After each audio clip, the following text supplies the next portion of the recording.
Good evening. I'm Karen Taylor, Program Director of the General Society of Mechanics and Tradesmen. I am delighted to welcome both our online and in-person audience to tonight's lecture, The History of the Montauk Club, an Architectural Treasure. I want to thank the New York Landmarks Conservancy for their partnership support this evening for tonight's talk. For those of you who may be less familiar with the General Society of Mechanics and Tradesmen of the City of New York, we are a non-profitable organization that was founded in 1785 by the skilled craftsmen of the city. Today, our 238-year-old organization continues to serve and improve the quality of life for the people of the City of New York through our various cultural and educational programs. These include the John M. Mossman Lock Museum, which you're welcome to browse after tonight's talk for our in-person audience. Our General Society Library, originally founded in 1820, which the lecture is taking place in this evening. Our tuition-free Mechanics Institute. And finally, our lecture series, which also has a distinguished history, first started in 1838. For the online audience, please feel free to submit typed questions at any point during the lecture. For the in-person audience, we do ask that you would hold off on your questions until the conclusion of the talk. To provide an overview of the fascinating history of the Montauk Club, I'm so pleased that we have from the club, President of the Montauk Club, Mary Brennan, and Vice President Dylan Yeats. And I'm not only delighted because they've also given Victoria and myself the most gorgeous pin depicting the Montauk Club. So thank you very much for that.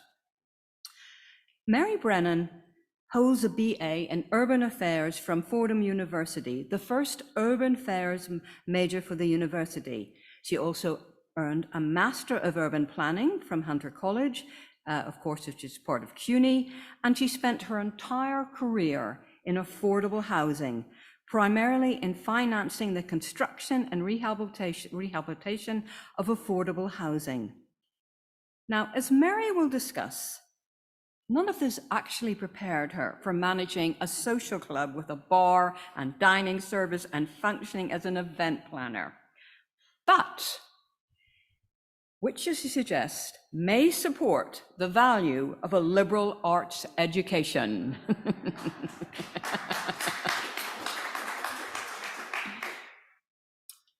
Dylan Yeats earned a Master in Archives and a Doctorate in History from NYU.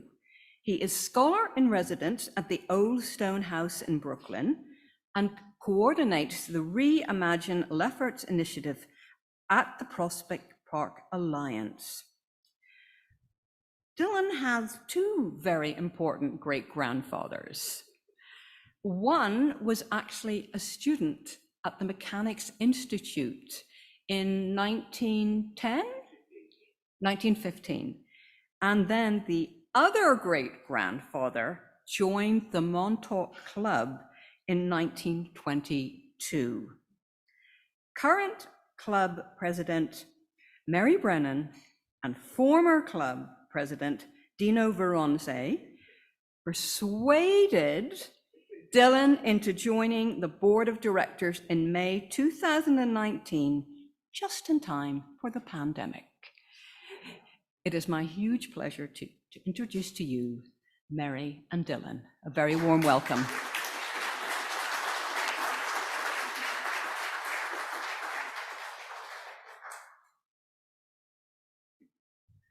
Well, thank you, Karen, and thank you for your persistence and your patience in getting us to come here. Both Dylan and I are very excited to be here at the General Society and talking about the Montauk Club, which I have to warn you is something that both of us are capable of babbling about for many, many hours. But we're going to try to keep this tight. I am reminded by the General Society being of the city of Brooklyn that we were incorporated in 1889 as the Montauk Club of the City of Brooklyn. And the incorporation has not been changed. I'm going to just start this off with clarifying a couple of items to give you some background for the presentation. Most of the pictures, not all of them, but most of the pictures that you're going to see here, the contemporary ones anyway, are of the 2 floors of the Montauk Club that we currently occupy, which are the first and the second. And I just want to explain the reason how that came about. By 1995, the membership had declined precipitously. It was down to about 100 people, and there were maybe 40 that actually were actively involved in the club. We also were dealing with a building that at that point was over 100 years old and suffering, frankly, from some decades of deferred maintenance. So we decided to sell the building to a condominium developer. Yes, I know that's a terrible thing to do, but kept us alive. On the terms of which we got some money to pay our bills, and we retained ownership of the first and second floor. And so we consolidated down there, which is where we've been ever since. Having said that, I thought it might be useful to just explain to you how this building was originally used when it opened up in 1891. It was purpose-built for the Montauk Club, which was founded in 1889. And the basement was a bowling alley. And that was huge in clubs of that era. About 200 to 250 men participated in the intra-club league every year, and there was also an inter-club league that was very important. The first floor was then and still is now probably the most formal part of the club. There's a reception room that is still used for that form and purpose today. What we now call the ballroom, that is used for larger events for both things like weddings and bar mitzvahs, and also for larger member events. That was originally a reading room. When you look at the old pictures or drawings of it, there are bookcases on the walls like this with books, and racks with ironed newspapers, and lots of club chairs and tables for men to sit and enjoy. The third floor was the dining room, and later on, also housed the ladies' lounge, which Dylan will be explaining to us. The fourth floor were rooms. There were about 6 of them that were used sometimes for men who lived at the club, more often for men who used it, particularly over the summer when their families went to summer homes, but they had to stay to work in the city. There was also a shared bathroom and a room called the Jolly Room, which was essentially a living room for the men. And then under the roof, which must have been terribly comfortable, was the servants' quarters where they slept, and also facilities like the laundry and storage and things like that. Having said that, I'm going to turn this over to Dylan, who's going to tell us more about the history of the club. Thank you, Mary. And it's really such an honor and pleasure to be here, so thank you so much. I'm going to take us through some of the architecture and also put some social and political history into the space as well, because that's a little bit more my focus and something that Mary and I have both been working on extensively over the last few years. Mary likes to say that one of the big reasons that we've survived is because the Montauk Club architecture is so extra. In fact, when it was first designed and they started building it, Francis Kimball came in double what they had budgeted originally, and a group of members led by a real estate developer named Lawrence Moody decided to raise additional funds. And we often believe that if we had not done that, we might not still be around, because it really is our building. You know, there's no way to, there's no common denominator of Montauk Club members except that they all really like the building and they all like being inside of it. And most people actually come to us because they've been fascinated by the building and want to know what's inside. So the building really is an essential part of our club, and so we're grateful that Moody did that, and we're trying to celebrate that fact today. I'm trying to show you some. We don't have actually great images yet of this very hard to see from the street frieze around the top, the third floor, right above the third floor. This is one of the better images that we do have. We're in the process of trying to figure out how to take photography from adjoining buildings to get a better, clearer sense of it, and it's something that I've been interpreting. But there is this really interesting frieze that is depicting the history and sort of moments of history of the Montauk people. We have not yet reached out to them, although representatives have come in the past to certain significant anniversaries, but we are hoping to launch a project where we co-interpret this interpretation of their history that's on the on our exterior with them to try to set the record straight. But there's many depictions that we're in the process of analyzing about a sort of fanciful late 19th century interpretation of the history of the Montauk people. And one of the reasons I mentioned that is that's part of, you know, our name was Montauk Club, and there's actually an article about how that was sort of a random choice in a lot of ways. Many members of the founding members of the Montauk Club were from various parts of Long Island, and each of them were proposing sort of areas that they came from as the name for the club, and then they actually made a list and realized that most of those names were already taken by other clubs in Brooklyn, if not the general area. And they narrowed it down to Seatuck and Montauk. And they almost had a tie vote. And by the slimmest of majorities, they picked Montauk, but once they did, they kind of leaned into that theme. And so there are Native American motifs throughout the building, as well as this quite detailed but somewhat inscrutable frieze depicting supposed incidents from Montauk history. At the same time, and I actually neglected to include a source photo for this, but it's very easy to access online. I think it's even on the Wikipedia page. This building was also modeled off of a Venetian palace, actually two very famous Venetian palaces, and you can sort of see those motifs in the columns and the windows. And so it's actually, you know, in that instance, it was very intentional. So the name was somewhat random, but I think once Kimball got the theme from the Montauk and started working with the founding members of the club, he quickly created a structure that sort of really referenced, I think, what they were going for, which was, in my opinion anyways, you know, a melding of the best of the new world with the best of the old world. One of the things that's really unique about the Montauk Club, so far as Mary and my research has uncovered, is that, so there was an initial, I think, 18 members that jump-started the incorporation, and then they quickly found 100 members to really start the club.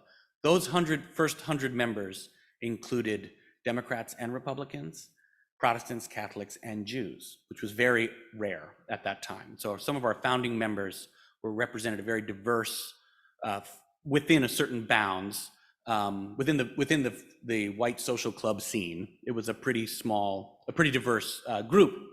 And many of them were not born in the United States, of the founding members as well.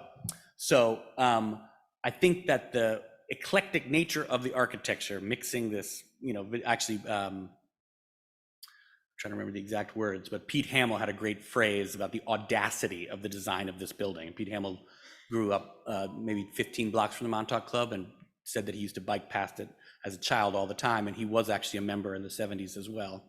And I did not get a chance to ask him how that was, unfortunately. But but that sort of eclectic style, I think, also reflected that they were trying to build something a little gaudy, but also in its own way, kind of inclusive and sort of really make a major statement. The location that they chose is also very significant because at that time, Montauk Club was founded in 1889. The park, you know, had really, Prospect Park, which is right near the Montauk Club, was finished, you know, by then, to the extent that it was ever finished, and it had been for 20 years, but not that many people lived in the immediate area. It was still very large mansions, had not yet been apartment buildings, and that's because the subways couldn't get most people up Mount Prospect. But the reason they picked this sort of almost pinnacle, it was directly across from what had been the reservoir on Mount Prospect, which is next to the Central Library now, Prospect, they call it Mount Prospect Park, directly across Grand Army Plaza from there. The reason they picked that very hard to get elevation is because a lot of the members of the Montauk Club were the main drivers behind actually expanding Brooklyn from beyond just what we sometimes call brownstone Brooklyn today to include Gravesend, New Utrecht, Flatbush, Flatlands, which at the time of the Montauk Club's founding were all independent villages that were not part of Kings County. They were part of Kings County, but not yet part of the city of Brooklyn. So they picked this sort of right in the middle to be sort of a beacon. And we're hoping that it will remain a beacon for people in Kings County for all time. Francis Kimball was the architect, and this was actually only his third commission. And he was, I think, either 30 or 31 when he designed this. And I think that's also plays into the sort of the fun that he was playing, mixing all these different styles together and going way over budget, I think is part of it. And so we like to think that maybe we helped establish this very significant architect's career by our willingness to indulge his flights of whimsy. This is a photo of the groundbreaking for the Montauk Club, which has these the sort of the building committee, and actually Kimball's in this photo holding the plans. One of the also really neat things is that Kimball ended up moving to Brooklyn in the early 19th century and actually joined the Montauk Club in 1909 and remained a member for decades, which we think is probably a testament to the fact that he was happy with how it turned out. At the laying of the cornerstone, which we don't have a picture of because there was a blizzard, David Booty, who was actually in the process of resigning from, or not seeking re-election as one of Brooklyn's representatives in Washington, in order to become the mayor of Brooklyn, which was still then an independent city. He said this at our laying of our cornerstone, which is, every institution like the one upon whose foundations we now stand strengthens the sentiment of local attachment, a sentiment that will yet bear rich fruit in the way of works of public usefulness and adornment. I'm not going to read the rest of it. Well, actually I will. Our clubs no longer carry the thought that they exist for the ease and entertainment of their members. They are centers of information, of discussion, and of influence. They discern the tendency of opinion, or they create it. And Booty and other early Montauk Club members really did deliver on this. Booty, after his term as Brooklyn's third to last mayor, ended up being the steward behind and first, I guess, director of a consolidated borough-wide public library program in Brooklyn, and he is still a name that is celebrated in the library system. We also are proud to be able to say that the 3 out of the 4 last mayors of Brooklyn were all members of the Montauk Club, and these two actually ran against each other. And Charles Sheeran beat Alfred Chapin while they were both members of the Montauk Club. And so that gives you sort of a sense that this was, it was a really happening place to be for people who were really trying to expand and define what Brooklyn would become. And incidentally, Sheeran was mayor and pushed through not only the creation of the Williamsburg Bridge, but also the annexation of Flatbush and Flatlands at Gravesend and New Utrecht. So he was a big sort of Brooklyn empire builder. We also had some other really interesting, notable early members. General Stewart L. Wolford, who actually led the campaign that liberated Charlestown during the Civil War, and went on to become ambassador to Spain, who tried to prevent the Spanish-American War from happening by buying Cuba, which actually did not work in either sense. But he was a major driving force at the Montauk Club.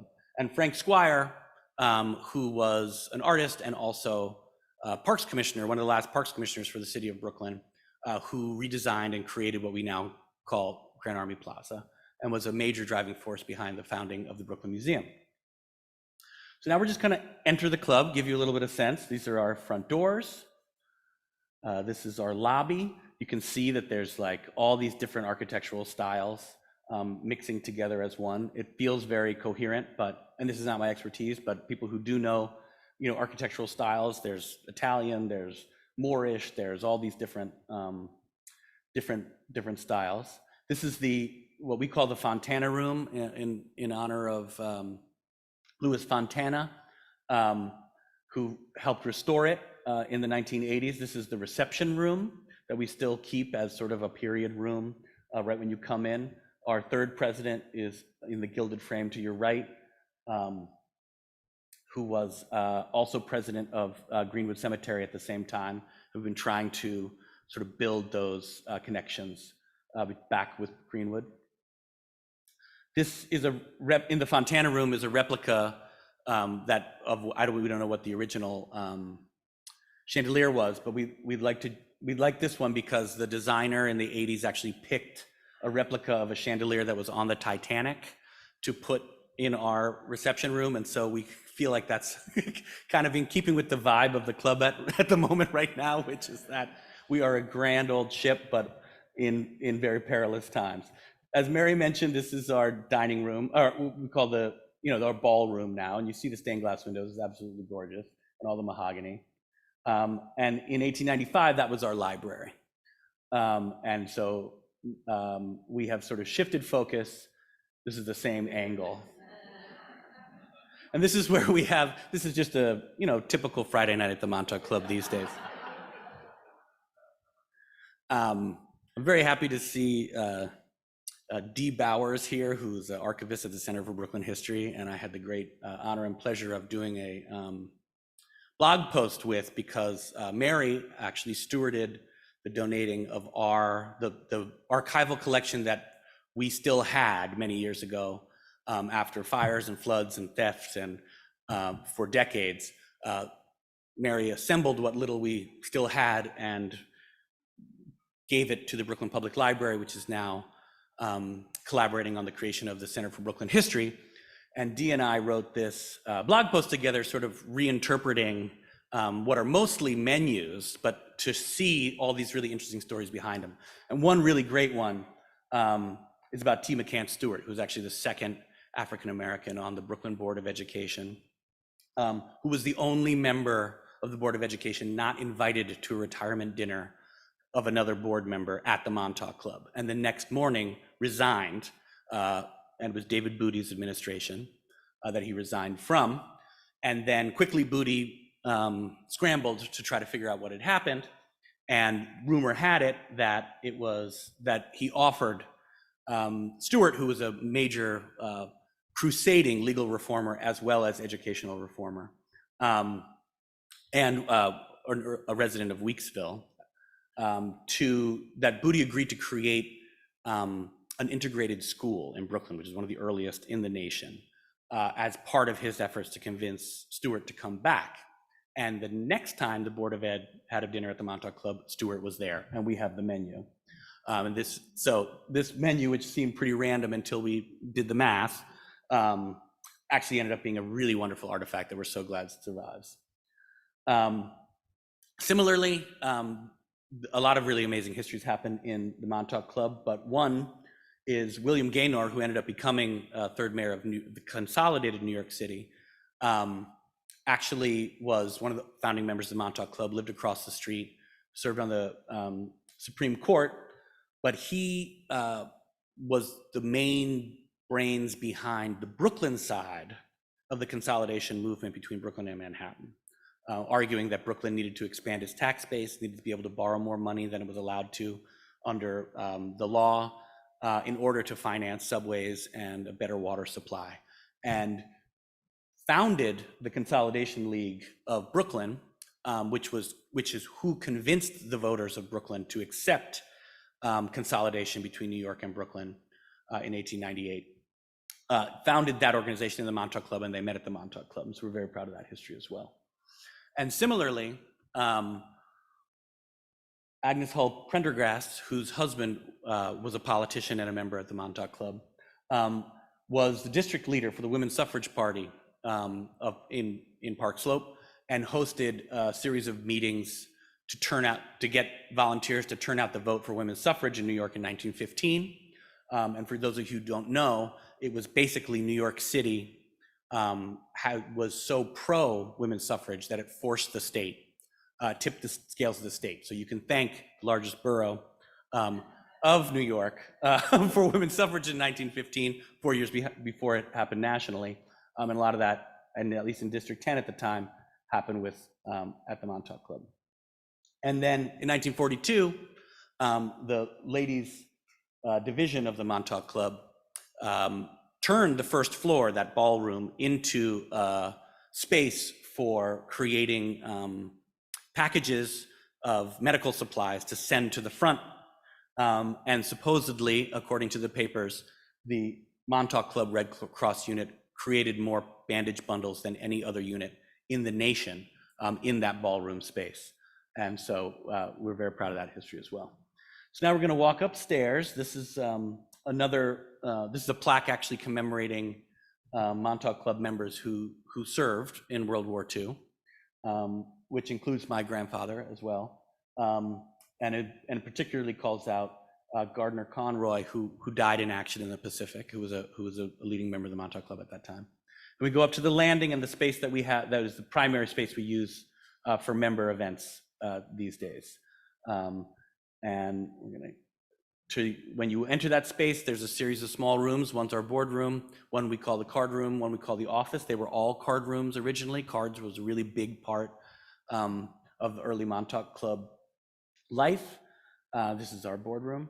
And here are some other really eminent former members. Charles Higgins, who actually spearheaded the move to create the Old Stone House, unearth the rubble that had been destroyed and reconstruct it, as well as the Temple to Liberty in Greenwood Cemetery, which celebrates the war dead of the Battle of Brooklyn.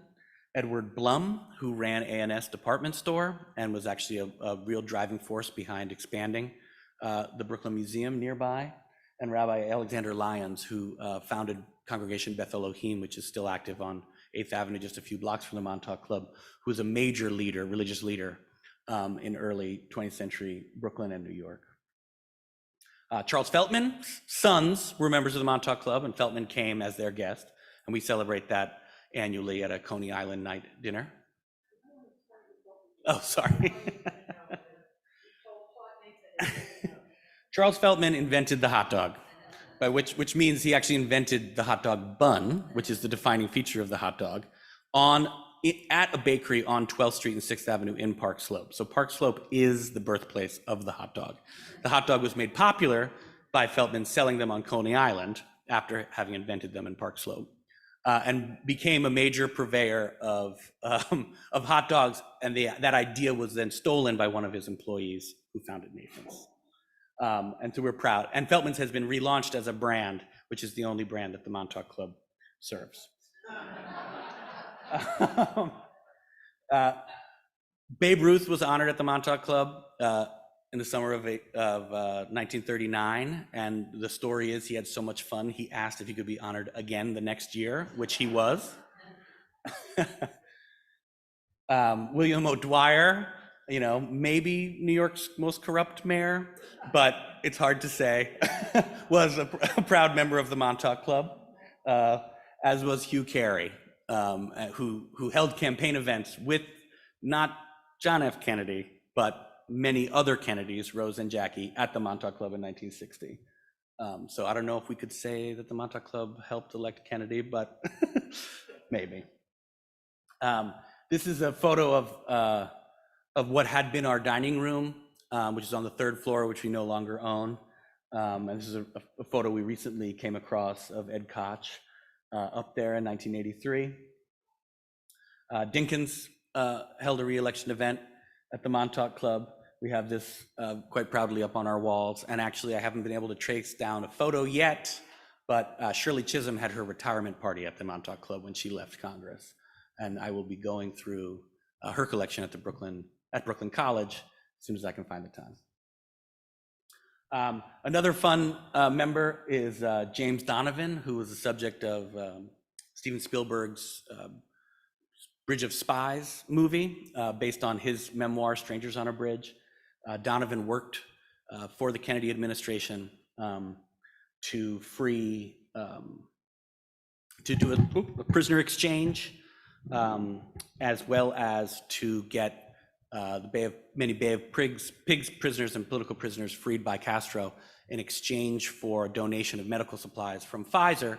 And that deal was actually brokered at the Montauk Club on the Pfizer side. because John McKean was a member of the Montauk Club at the same time. We have a little plaque in our card room commemorating that historic event. And another one of our prominent members, Andrew C. Cooper, who was a Schaefer beer executive, turned journalist, turned civil rights activist in Brooklyn, who was largely responsible for actually the creation of redistricting in Brooklyn that made it less racially gerrymandered in the late 60s and early 70s. And Cooper was a member of the Montauk Club as well. We think he may have joined to test if he could get in, and we were happy that we passed that test. And because of his role at Schaefer, every February, we now profile Black-owned beer companies that we serve for February in honor of Andrew Cooper. And Kay McGovern, who was actually our first female president, major florist in Park Slope, and sort of really paved the way of getting the club through a very difficult time in the 80s and 90s. And of course, Dino Veronese, who was two-time president in 1960 and in 1990, and continues to shape club policies to this day.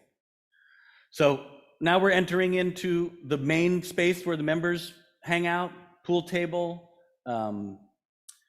dining tables. This had previously been, the whole floor was all gaming, so this was billiards and cards in the back. This is the same shot then and now. This is our bar and lounge, and we like it because it has got, it's one of the few bars you can be totally basked in stained glass and mahogany throughout. And we have this wonderful story, as Mary alluded to, about the founding of this bar, which was actually put in 1934 in order to cut down on labor costs during the Great Depression, which you'll learn a little bit more about in a second. And that bar was put in at the same time that the Montauk Club formally created a ladies' division. Women had always been encouraged to dine on the third floor, but were not allowed to be members until the 1970s officially. But in the 1930s, they created a ladies' division that tried to increase the family members of male Montauk Club members, to try to use the club more. And this is the founding class of the ladies' division. And one of the interesting things that they did, the first things that they did, was they started encouraging women to drink at the bar. And that actually provoked a major crisis that got a lot of great press coverage, thankfully to me, about this, where the club actually decided, bizarrely, to take a vote on whether or not women should be allowed to drink at the bar, and it was a 50-50 split. So they didn't know what to do, and they ended up coming up with a pretty bizarre compromise, which is that women were allowed to drink at the bar until 5 p.m. and after 8 p.m. in the company of a man, which they implemented for a number of years, and then ultimately the ladies' division decided to create their own ladies' cocktail lounge on the third floor, which had the same rules but in reverse, where men were allowed to be there until 5 and men were allowed to be there after 8 in the company of a woman. So we have a little display about this as well. Yes. We have a display in what used to be our ladies' bathroom, but now our bathrooms are all gender neutral. So we'll probably put them in both bathrooms. And like I said, cards was really big at the Montauk Club. And that ladies' division actually held major bridge tournaments from its founding in 1934 until the club was forced to sell the top few floors of the building in 1996. And those were major events in Brooklyn. So now I want to, if we have time, I think we have time. To play the video? Do you think we have time to play it? All right. So you may have noticed in this photo, there's a position of prominence for a portrait of Frank Russell, who was president of Montauk Club during the Great Depression. And during the pandemic, when Mary and I did a lot more research than we were able to do prior, we ended up figuring out why Russell had such a position of prominence. And we ended up putting together a video on YouTube to sort of rally the troops, keep members engaged about that history that has sort of served as something of a model for how we decided to navigate through the pandemic. So I'm going to play it right now. Steve, start.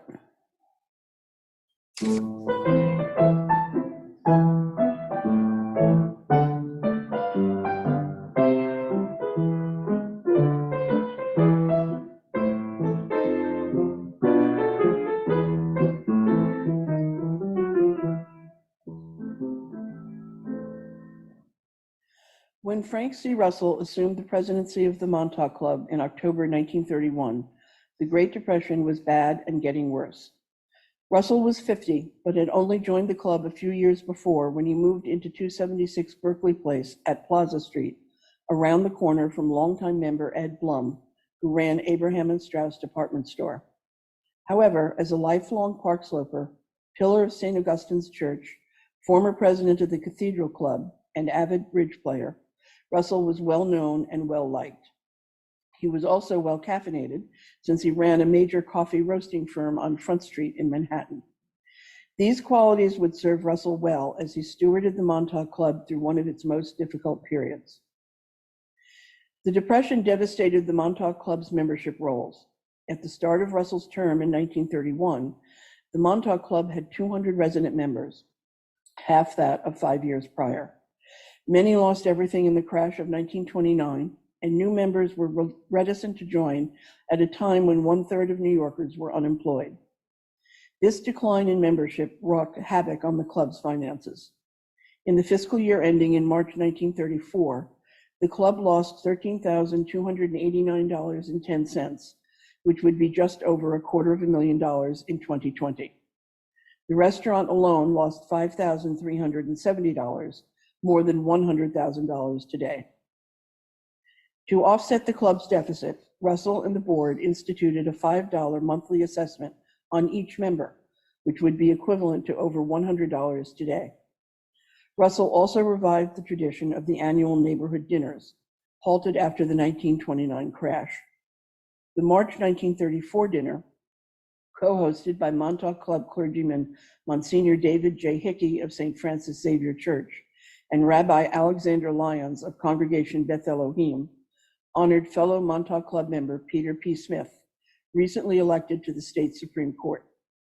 Every attendee brought at least one neighbor as a guest in the hopes that they would join afterwards. And as men are wont to do in a time of crisis, Russell also turned to the ladies.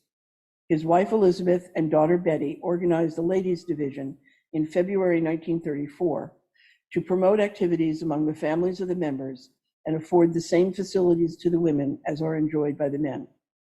Women could not join the Montauk Club at this time, but the wives and relatives of members had always been encouraged to use the restaurant on the 3rd floor. The women of the ladies' division organized a bowling league, monthly lectures, quarterly tea socials, and a spring bridge luncheon that became an annual tradition. These initiatives drove usage and membership up, but not quickly enough. When Russell's good friend and predecessor, William H. English, passed away in April 1934 at the age of 71, most board members took it as a sign. English was an outsized personality who had drummed up attention for the club for decades and had often stepped in to bail out the club's finances. His death signaled the passing of a generation, and with debts mounting rapidly, the board convened an emergency meeting on May 16th, just 2 weeks after English's funeral. There, 10 of the 12 directors present voted to close the Montauk Club. As Secretary Arthur E. Beggs explained, "Like all other clubs, the older members are dropping out, and the young fellows don't seem to care much about club life. It is possible that by lowering the standards, we could continue. Most of us feel that if we can't go on as we have in the past, the best thing to do is to liquidate." Only Russell and tugboat magnate Eugene F. Moran opposed the resolution to disband the Montauk Club. But according to our bylaws, the membership must vote on such a measure. So when the board sent out a letter explaining its position and calling for a meeting, Russell included a note calling on members to reject the plan. He wrote, I regret to say that a number of the members of your board are very alarmed about the affairs of your club and feel that it may be necessary to liquidate. Frankly, I am strongly opposed to any such action. I ask you to give your best thought to this matter in the hope that from our membership, we shall also receive suggestions which will enable us to carry on. As to me, it is unthinkable that the Montauk Club of Brooklyn, having as members many of our leading citizens, not face the present situation and emerge from it to a glorious future. More than 100 members met at the club on June 11th to fight for its life. Eugene F. Moran put forward a resolution to delay discussion of closing until a proposed new Ways and Means Committee could chart an alternative way forward. He argued that since the club still had over $125,000 in assets, members shouldn't give up trying to find a way to increase sales and cut costs, and most of the members assembled agreed. A reporter explained, Sentiment said continue, conditions said quit, and the issue was too great for Montauk members to decide in an evening. They saw in the membership board a challenge. They must either fill it up or take it down. 2 weeks later, Montauk Club members convened again, for Christopher C. Mollenhauer, chairman of the new Ways and Means Committee, outlined what he called a new deal for the Montauk Club. In reference to President Franklin Delano Roosevelt's National Relief Program enacted a year prior. Mollenhauer proposed raising $15,000 in mortgage certificates to buy time to increase membership and streamline operations. And given the success of the ladies' division, he also suggested creating a discounted membership for men under 35 to attract the younger element. All 65 attendees unanimously endorsed this new deal, and following the meeting, the members gathered round tables in the card room and engaged in reminiscences punctuated by toasts in celebrations of the meeting's solution to the club's financial difficulties. The Brooklyn Daily Eagle cheered the resolve of the membership, stating, It is a source of deep satisfaction to all those interested in the maintenance of old Brooklyn institutions and traditions. Learn that the historic Montauk Club has decided to carry on. President Frank C. Russell and his associates will have the best wishes of the community in their efforts to maintain this club, the success of which Brooklyn has for so long taken such justifiable pride. It took all summer to subscribe the new mortgage certificates, and by the fall of 1934, Russell and the board began offering new junior memberships and devising new ways to curtail costs. They encouraged members to buy their cigars in the lobby and decided to build a bar on the second floor to make it easier and cheaper to provide members with the club's most lucrative offering, alcohol. Individuals can't drink their way out of a depression, but apparently social clubs can. As more and more younger members joined the Montauk Club, drink sales soared. In fact, when the second floor bar opened in March 1935, it was so popular among the ladies that the House Committee decided to limit the hours they could use it each day and create a dedicated ladies' cocktail lounge on the third floor. But the men did their part too, and by October 1935, Russell reported with pride that for the first time in recent memory, the Montauk Club actually turned a profit, $1,502. He said, Only a year ago, it seemed that this old and distinguished club must shut its doors. And now we find that although no attempt was made to skimp, no club function went into the red. A reporter for the Brooklyn Times-Union explained, Mr. Russell attributed the gain to the activity of the young men who have been admitted during the past year on special memberships carrying reduced club dues. He also complimented the women's division for its help. The new element in the club proved the enzyme that infused into a somewhat anemic body the breath of life and rescued an honored institution of the community from impending dissolution. as we ponder how to make our way forward in our own perilous times, it's worth remembering how Russell and the Montauk Club were rewarded for their resolve, patience, and creativity. Russell remained president of the club until 1948, by which point we had over 700 members. Some of these members commissioned the portrait of Russell in our dining room, unveiled to his surprise at a dinner in his honor in December 1952. Someday soon we will be able to return to our clubhouse. When we do, hopefully Russell's portrait and the history it represents can remind us that it has never been easy to keep the Montauk Club afloat. But like the generations before us, we can and we will.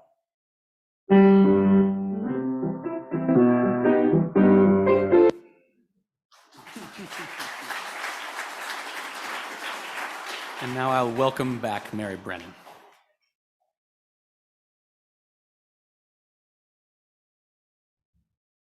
Thank you, Dylan. I'm going to be very brief because I do want to open up your questions, because that's often the most fun part of these presentations. But I did want to just to address why as we've said, we are the only social club remaining in Brooklyn at a time when there were literally dozens and dozens of these social clubs. And the question is, why have we survived? And I think there really is a two-part answer. Dylan alluded to it. The building is a huge part of it. And as I often say, people come and join the club in large part because of the building, but they stay members because of the membership and because what goes on, and that is the key. The reason why we wanted to show this video is that it highlights that the club, for virtually its entire existence, has been modifying its rules, its requirements, it's what it does in order to survive. Selling the building and taking back 2 floors and consolidating down is another example of that. What's going on now, and I'm going to say this and then I'm going to shut up, but we have turned the whole paradigm of social clubs on its head.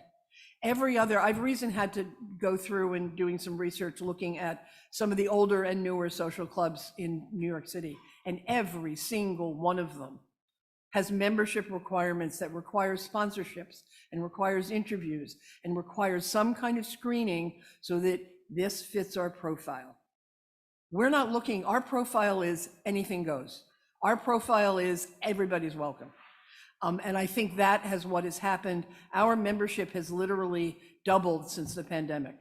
And I think the reason is because we are not setting up barriers. We are not screening people. We are simply want members to come and enjoy the club, and it's working. We now have over 400 members, which is more than we have had in the more than 30 years that I've had a member. So I invite you to check out our website on montaucclub.com. Our annual dues, frankly, are ridiculously cheap. And I hope that I will see some of you at the Montauk Club and enjoying our members. Thank you.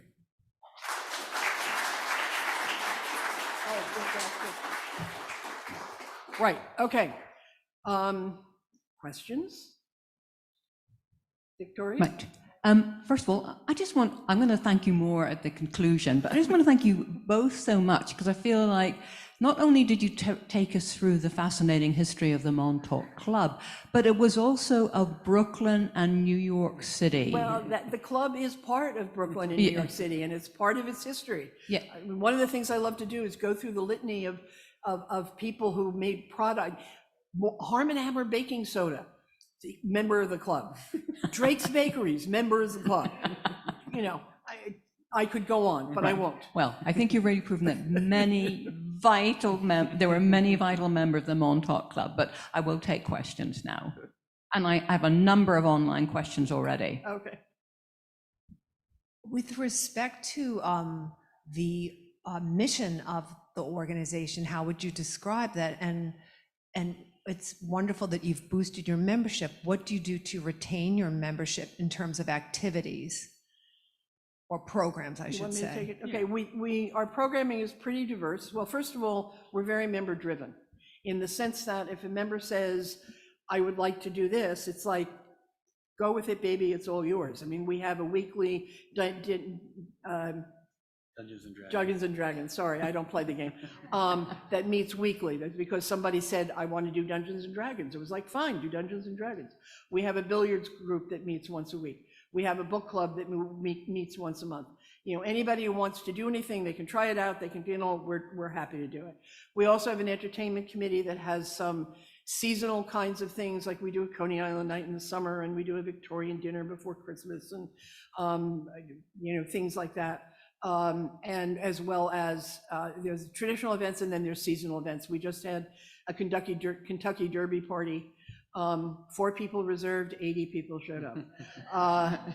you know, we try very hard to do events that our members are interested in. And in terms of what our mission is, I hate to sound shallow, but it's to have fun.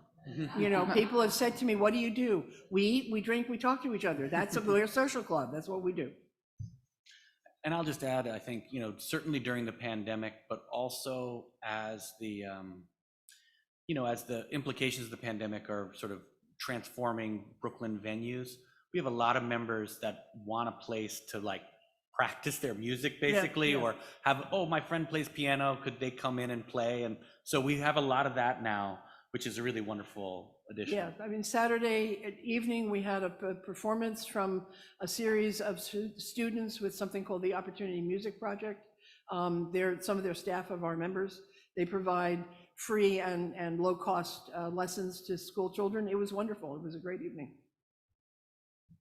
Well, like I said, we have a number of online questions, and I'll move to the in-person audience. Do you know if this is from Michael online, do you know if the original architectural plans still exist? And if so, where are they located? Go ahead. They do exist at an undisclosed secure location. They're not in the let me just say they're not, we know where they are, but they're not in the ownership of the Montauk Club. Right. Okay, we have a couple over here, but I'll just, George wants to see the boardroom again. Is that difficult for you to find quickly? And in the meantime, while you're doing that, I'll take a question here.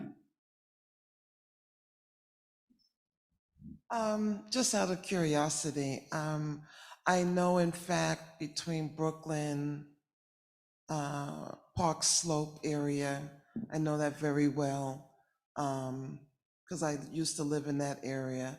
And I'm just always been fascinated with the history between Brooklyn and New York City and how they became one.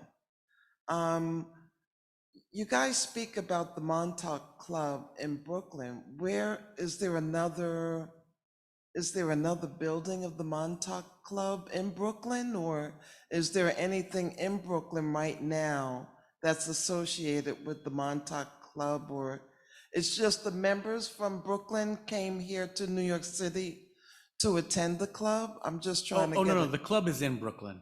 The club is in Brooklyn by Grand Army Plaza. Oh, Yeah, okay. yeah.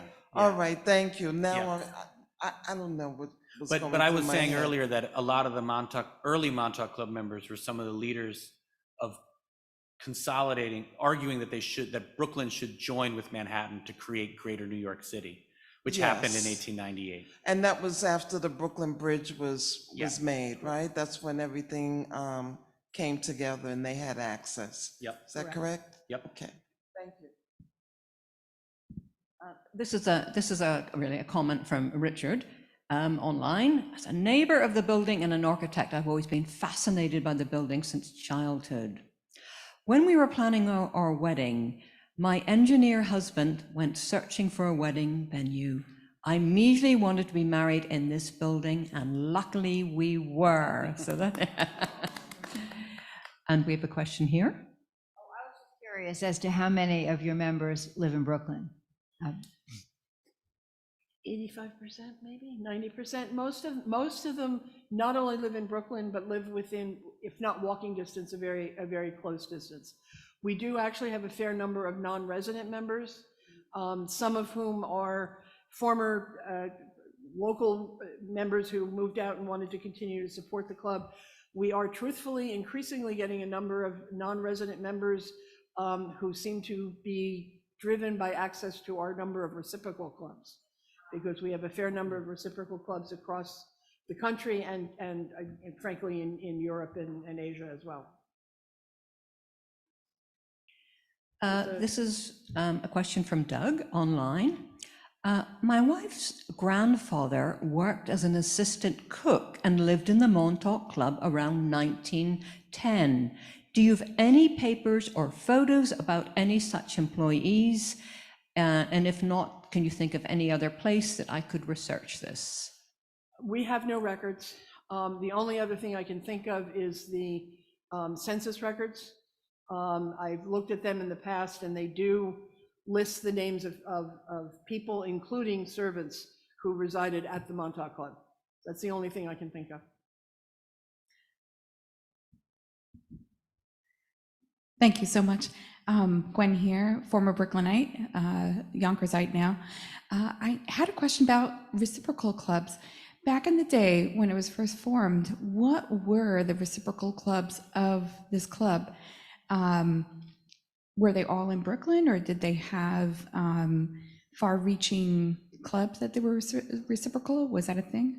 When I joined, there were, which was early 90s, there were about a dozen reciprocal clubs, 3 of which were in the Philippines. Do not ask me why. I know why. Oh, why? Oh. Why? Well, a lot of people were, politically connected, and Philippines was a part of the United States until 1945, and so I think a lot of Brooklynites were going back and forth. Oh, okay. There you go. Frankly, it has been in the last, I would say, 15 or 20 years. We had a reciprocal manager on the board who was very active in soliciting reciprocal clubs, and they kind of grew like Topsy. We now have 60-something, literally across the United States, and a good number in Europe, and then a bunch in Asia as well. I also just wanted to say, Doug, reach out to us, because we'd love to hear if you have stories about your grandfather at the Montauk Club. We would love to hear about it. Vice President at montaukclub.com or president at montaukclub.com. I just want to say that just like your membership, that is an awful lot of reciprocal clubs. That beats a lot of clubs that you pay a lot of membership fees for. Yes, you would. Well, hopefully a number of people watching and here tonight may consider becoming members of the Montauk Club. This is a question from Nancy, and it's really to do with the part of the building you had to sell to survive. Is it a regular condo or co-op residence, and are they currently for sale? It's a condominium, and there is nothing currently for sale, although they do come up for sale periodically. There are 6 residential apartments, and there's 1 commercial condominium in the basement, which is offices. Thanks. Hey, Mary. My name is JC. I am a member of the Montauk Club, and I'm getting married there in December. And I highly recommend you should all join, because it really is the bargain. I'm a member of the Pen Club down the street, and this is twice the value. Twice the value. Question for you guys. Thank you for this. This is wonderful. Do you have a sense? I know that almost every president from sometime in the 1800s up until JFK visited the Montauk Club. Do you have a sense of what happened in the 60s after his unfortunate demise to break that tradition? I think basically the political landscape changed. A number of the presidents came as part of what was called the Sunday School Parade, which was a very bizarre, in my opinion, tradition where on one day a week the Brooklyn schools were closed, and all of the Protestant, not Catholic, occasionally Jewish, but not often, Sunday schools paraded in 20 different parades across the borough, with the largest obviously being in and around Park Slope, because it drew a nut. And it became a very traditional political stop for a lot of people. By the 1960s, the membership was declining. Clubs became a whole lot less important. The Sunday School Parade actually still continues in a very much truncated form, but they stopped doing these big luncheons with all the political people coming. So that was really what changed the landscape. And frankly, we just weren't as important anymore. There weren't enough members. They weren't the movers and shakers that they used to be, like me and Dylan. This is from Rena online. So Babe Ruth visited, but what about the Brooklyn Dodgers? We had a member He was actually one of the presidents of Pfizer, who was also a 25% owner of the Brooklyn Dodgers. And what's his face? The guy who signed the contract with Jackie Robinson. I had visited the club. So we did have, we don't have pictures, but we did have. And what the manager, they held a dinner for Lou DeRocher. Right. Lou DeRocher. Right. And actually there was a reunion of former Dodgers. Correct. That was held at the Montauk Club in the 80s, maybe? Yeah. Do we have any more in person? I'll get to you both. Hi, Dee Bowers, Dylan, thanks for the shout out. Just to jump back to the question about someone whose grandfather worked at the club. I work at the Center for Brooklyn History. We have a lot of resources for genealogy research and Brooklyn history research in general, including Brooklyn Newsstand, which is over 40 digitized Brooklyn newspapers. I'm guessing a lot of the images in this slideshow were from Brooklyn Newsstand. So just for anyone who's interested in Brooklyn history research, we have a lot of wonderful resources and I'd encourage you to check those out. That has been an incredibly important resource for us. Absolutely. Terrific. That was great to find out about Brooklyn Newsstand. And the other was, there we are. Hi, I'm Michael. I'm both a non-resident member of the Montauk Club and of the Penn Club down the street. So, I mean, you're pulling us away from an open bar, and so that speaks for itself. But I do want to ask either Dylan or Mary, both of them, that there's a localism and a charm to the Montauk Club that doesn't descend into provincialism or ossification. And I mean, that's got to have something to do with the leadership and the vision that guides the growth of the club. So I just wonder if you would say something about that, because it's not accidental, it's very intentional, and it's very obvious the moment you walk through the doors. That's very sweet of you to say, Michael. Thank you. Yeah, I'm not quite sure what we're doing right. I mean, we're just, you know, as I said in my summary, it's, you know, we're not trying to screen, we're not trying to find a certain profile of a member. We're just welcoming whoever comes in the door and tries to make them feel welcome here at the club, and that we are happy to have them as members, which we are.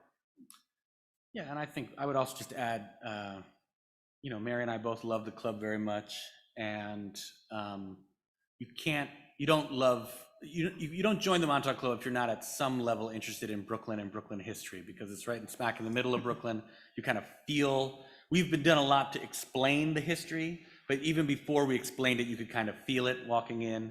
And we really want it to be a place where all of Brooklyn wants to come and comes, and make it a node of thought and social connection for the borough that we love.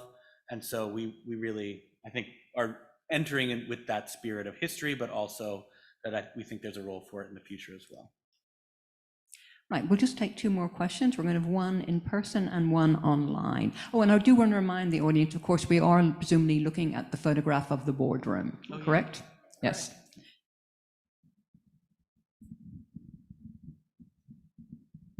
Hello, I have two questions for you. One is, did the architect go on to do any other significant works in Brooklyn or the city of New York? And also, how many bowling lanes were there, and what happened? And I'm assuming that's a good story. They've been pulled out, I would imagine, at this point. Francis Kimball is pretty renowned as a skyscraper architect in the city of New York. He did, is it 40 Wall Street? 40 Wall Street, there's a church in Bed-Stuy that he designed. There's a church in Upper Manhattan that he designed. But in addition to that, there's a number of skyscrapers, and he was quite renowned for using terracotta on his skyscrapers. And this was kind of the first building that he kind of played around with that. Your answer about the bowling league is that there were 4 lanes. There was both duck pin and regular size bowling on it. The lanes were closed down. What I've been told, I haven't been able to verify it, but it was by somebody who was a member at the time, so I believe it. In the mid-1970s, because the state required that you could no longer use young boys to do the pin setting, and that you had to install the overhead pin setting equipment, and that there was not the room, the headroom to install it. I suspect there was also not the money to install it, but those were the reasons why the lanes were closed down. Right, I'm going to ask you a question before I ask the final question. So, for anyone who would be interested in joining, do we pop along and feel the ambience? How does that work? Okay, well, you can, if you want to go right to membership, montaukclub.com, there's a membership tab. We're very transparent about the categories, the annual dues, the monthly fees, et cetera, and there's a link to an online application. If you want to check it out before you actually do that, we do tours for prospective members about once a week. They're done by member volunteers, so it depends on who we can get to do it when. But the advantage of using, there's one Thursday, right? Okay, there you go, one Thursday. The ones we have set up are June 15th, June 23rd, and June 28th. They're all at 7 p.m. And you're welcome to come. And the tours are done by member volunteers. Susan is there as one of them. And which actually I think is great, because it gives the prospective members a chance to really get a feel from someone of what it's like to be a member of the club and what the pros and the cons are, et cetera, et cetera.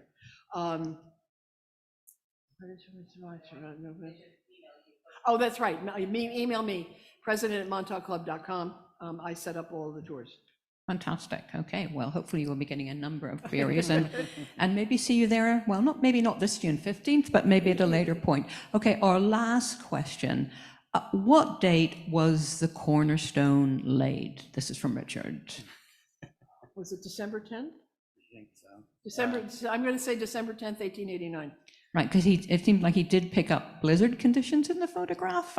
I didn't. Yes, yeah, right, well, okay. That was the That was the groundbreaking. groundbreaking. Oh, that was the And there's groundbreaking. the cornerstone. The cornerstone, there were blizzard conditions, yes. Right. And it's very funny because there is, and I should have included it in the slideshow, but right above our front door is a terracotta frieze that's modeled off of the photograph, but is of the supposed laying of the cornerstone in December 1889.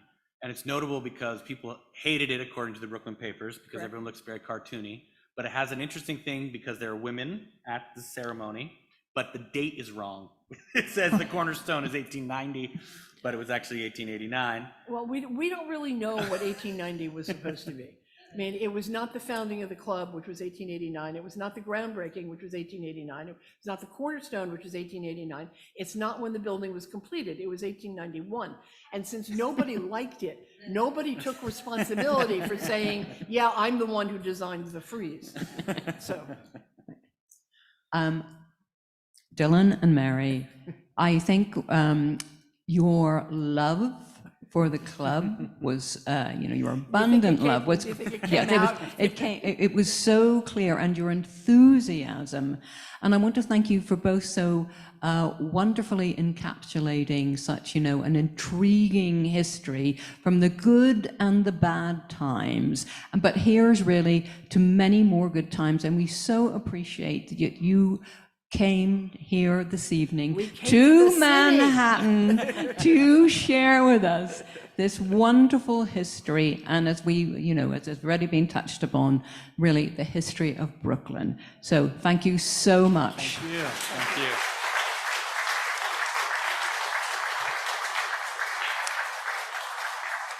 And just to say a few other words is Victoria Dengel, our Executive Director. To that, I'll just add, we wish you every success as you continue to bring light and life to this wonderful historic structure and to the people of Brooklyn. So God bless and good luck. Thank you.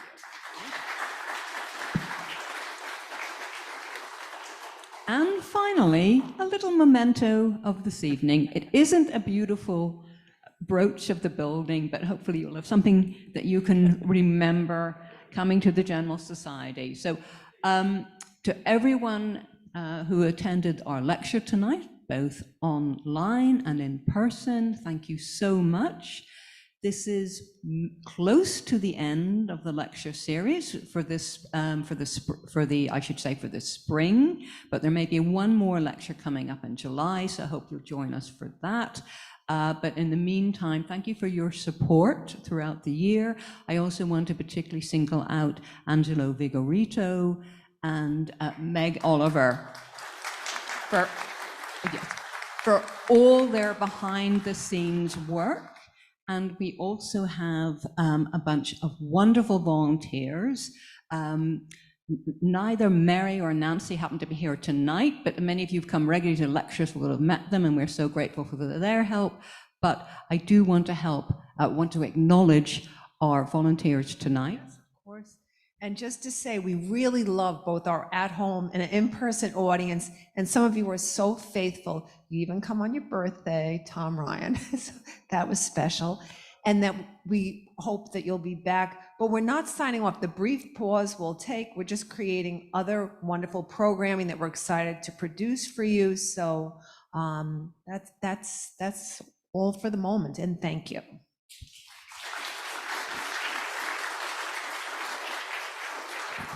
And I do want to thank Arlene and Susan for volunteering here this evening. So anyway, please, the in-person audience, well, hopefully you'll join us for a glass of wine. And I'm sure you have many more questions to ask Mary and Dylan. And once again, our huge appreciation. Really, it's been just wonderful to have you here talking about the club. Thank you so much. Good night.